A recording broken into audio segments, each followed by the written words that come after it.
ഈശോ മിശിഹായ്ക്ക് സ്തുതിയായിരിക്കട്ടെ. കർത്താവിൽ പ്രിയപ്പെട്ടവരെ, കുന്നേൽ പള്ളിയുടെ പ്രത്യേകതകൾ എന്ന വിഷയത്തിലേക്ക് നിങ്ങളുടെ ശ്രദ്ധയെ ഞാൻ ക്ഷണിക്കുകയാണ്. കുന്നേൽ ഉണ്ണിമിശിഹ പള്ളിയുടെ ഏറ്റവും വലിയ പ്രത്യേകത ഇവിടുത്തെ തിരുരൂപം തന്നെയാണ്. കുടത്തിന് പുറത്ത് പൊൻ കിരീടവും കുരിശുമാലയും അണിഞ്ഞ് കൈ വിജയ പതാകയുമായി ഏവരെയും ആശീർവദിക്കാൻ നിൽക്കുന്ന ഉണ്ണീശു. 1781 ഈ ദേവാലയം സ്ഥാപിക്കപ്പെടുമ്പോൾ ഇത്തരത്തിലൊരു രൂപപ്രതിഷ്ഠ കേരളത്തിൽ മറ്റൊരിടത്തും തന്നെ ഉണ്ടായിരുന്നില്ല.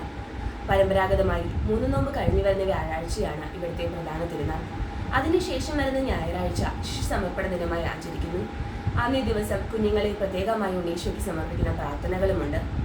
ഈ കുന്നിൻപുറത്തൊരു ദേവാലയം സ്ഥാപിക്കപ്പെടുന്നതിന് പിന്നിലുള്ള മുത്തപ്പന്റെ ഐതിഹ്യം നമുക്കെല്ലാവർക്കും അറിവുള്ളതാണ്. അതുമായി ബന്ധപ്പെട്ടത് തന്നെയാണ് ഇവിടുത്തെ പ്രധാന നേർച്ചയായ തമുക്ക് നേർച്ച. നൂറ്റാണ്ടുകൾക്ക് മുമ്പ് കാലുകളെ മേച്ചിരുന്ന ബാലന്മാർ ധാന്യപ്പൊടിയും കാട്ടുപഴങ്ങളും കൂട്ടിക്കുഴച്ച് മുത്തപ്പനെ ഒന്നിച്ച് കഴിക്കുകയും അതിൽ 1/3 ഭാഗം തിരികെ കൊണ്ടുപോവുകയും ചെയ്തിരുന്നു.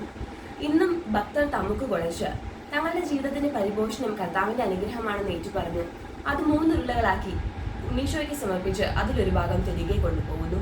അടുത്ത പ്രധാന നേർച്ച ഉണ്ണിയും പാളയുമാണ്. കുഞ്ഞുങ്ങളില്ലാത്ത ദമ്പതിമാർ പിള്ളത്തൊട്ടിയിൽ കിടക്കുന്ന ഉണ്ണീശോയെ കയ്യിലെടുത്ത് പ്രാർത്ഥിച്ച് തങ്ങൾക്ക് ലഭിക്കുന്ന കുഞ്ഞുങ്ങളെ ഉണ്ണീശോയ്ക്ക് സമർപ്പിക്കാമെന്ന് വാഗ്ദാനം ചെയ്യുന്നു. രോഗങ്ങളുള്ള കുഞ്ഞുങ്ങളുടെ മാതാപിതാക്കളും കുട്ടികളില്ലാത്ത ദമ്പതിമാരും ഉണ്ണീശോയ്ക്ക് ഉടുപ്പ് നേർച്ച നടത്തി വരുന്നു. ഉണ്ണീശോയ്ക്ക് സമർപ്പിച്ച ഉടുപ്പ് തിരികെ വീട്ടിൽ കൊണ്ടുപോയി സൂക്ഷിക്കുന്നത് വഴി സന്താന സൗഭാഗ്യവും രോഗങ്ങളിൽ നിന്ന് മുക്തിയും ലഭിക്കുന്നു.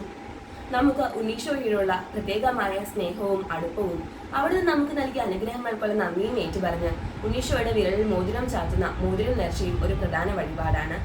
കുന്നേൽ പള്ളിയുടെ കിണറ്റിലെ വെള്ളത്തിന്റെ അത്ഭുത സ്ഥിതി അറിഞ്ഞ ഭക്തർ അത് ശിരസിൽ ഒഴിക്കുകയും ദിവ്യ ഔഷധമായി കണ്ട് വീട്ടിൽ കൊണ്ടുപോയി സൂക്ഷിക്കുകയും ചെയ്യുന്നു. അതിനായി പാളയും കയറും നേർച്ചയായി കൊണ്ടുവരുന്നു.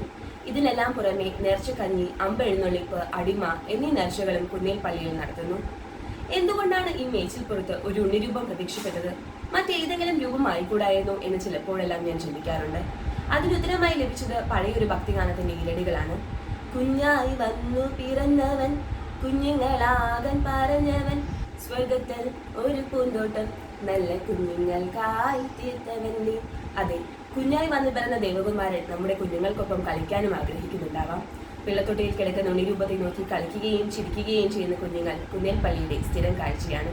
ഏവരെയും ഉണ്ണീശോ സമൃദ്ധമായി അനുഗ്രഹിക്കട്ടെ എന്ന് പ്രാർത്ഥിച്ചുകൊണ്ട് നിർത്തുന്നു. നന്ദി, നമസ്കാരം.